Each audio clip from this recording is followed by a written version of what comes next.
నమస్కారం అండి. సుమన్ టీవీకి స్వాగతం. నేను గీతాంజలి. ఇవాళ మనతో పాటు ఉన్న అతిథి డాక్టర్ కృష్ణమాచార్య గురువు గారు.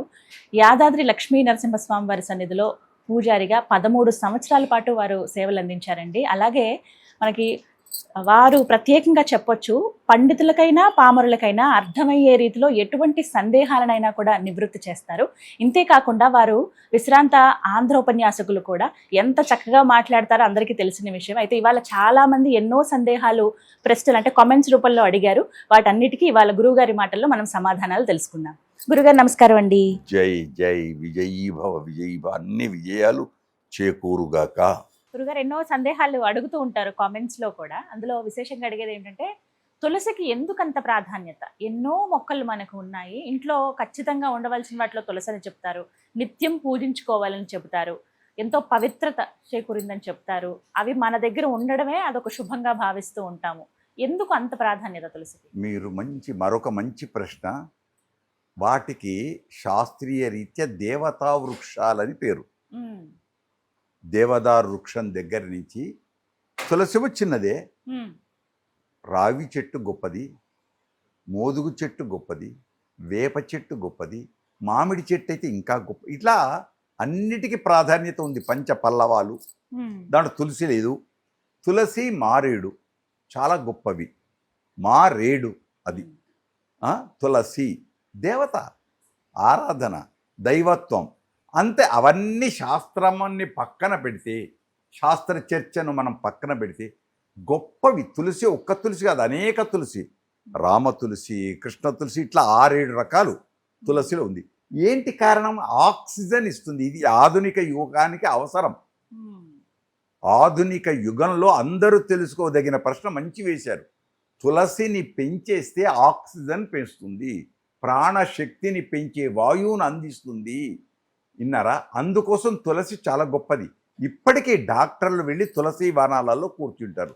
అందుకు ప్రతి ఒక్కరు చెప్పినా చెప్పకున్నా ఈశాన్య భాగంలో తులసి కోట పెట్టండి, తులసిని ఆకులు తెంపకండి, దాటి యొక్క వీటిని తెంపకండి అని ఆడవాళ్ళు ఇప్పటికీ నియమం. తెంపే ఆకులు వేరే ఉంటాయి. తులసి రోజు పూజించే తులసిని దళాలను తీయరు, వేరే వాటిని తీస్తారు. కనుక ఆరాధన గొప్పది, తులసి మంచిది, ఆరోగ్యం శ్రేష్టం. అంతా తులసిలో వేస్ట్ అనేది లేదు. తులసి మాల, తులసి గంధం, తులసి పుష్పం. అందుకే సింహాచల నాథుడికి 2 ఇష్టం ఆయనకు, తులసి మాల, సంపెంగ పుష్పం. సంపెంగ పుష్పమే మీరు అడగలేదు కానీ చెప్తున్నా. ఎందుకు? అన్ని పువ్వులలో కీటకం రాలుతుంది, కానీ సంపెంగ పువ్వులో కీటకం లోపలికి వెళ్ళదు. దాని యొక్క గుబాళింపు గొప్పగా ఉంటుంది. తట్టుకోలేదు ఆ గుబాళింపుకు. అంటే ఎంగిలి కాలేదు ఆ పువ్వు. గుర్తుంచుకోండి, ఆ పువ్వు ఎంగిలి కాలేదు. అందుకు సింహాద్రినాథుకు సంపెంగ పువ్వు ఇష్టం. ఆ తులసి ఆయనకు ఆనందం. అందుకే సుందరాయ శుభంగాయ మంగళాయ మహోజస మహనీయమూర్తి నరసింహుడు అప్పన్న.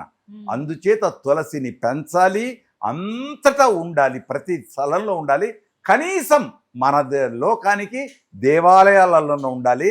తల్లి వల్లే ప్రదక్షిణాలు చేయాలి, ఆరాధించాలి. మన పూర్వీకులు ఇచ్చింది ప్రతిదీ.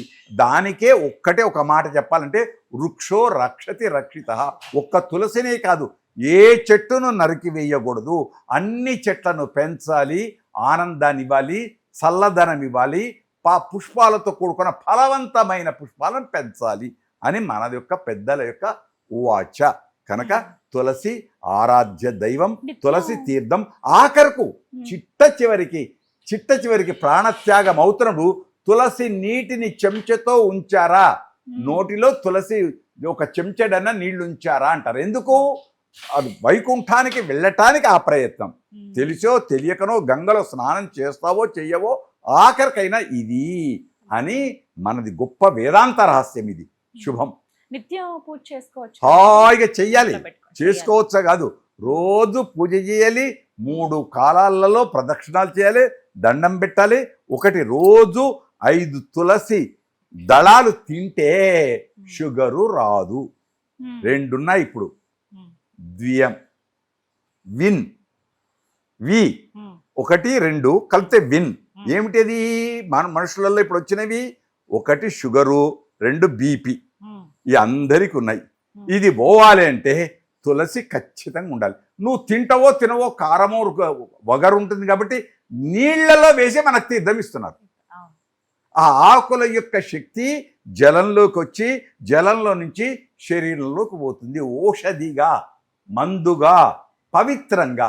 కనుక తప్పకుండా ఆరాధన చేయాలి, ప్రదక్షిణాలు చేయాలి, ఆరాధించాలి, పెంచాలి. వృక్షో రక్షతి రక్షిత. నెలకు 3 వానలు కురేయటానికి కారణం వృక్షాలు, చెట్లు. ఆ చెట్లను రక్షిద్దాం, పెంచదాం, దేవతా వృక్షాలని ఆరాధిద్దాం. శుభం. చక్కగా చెప్పారండి, ధన్యవాదాలు.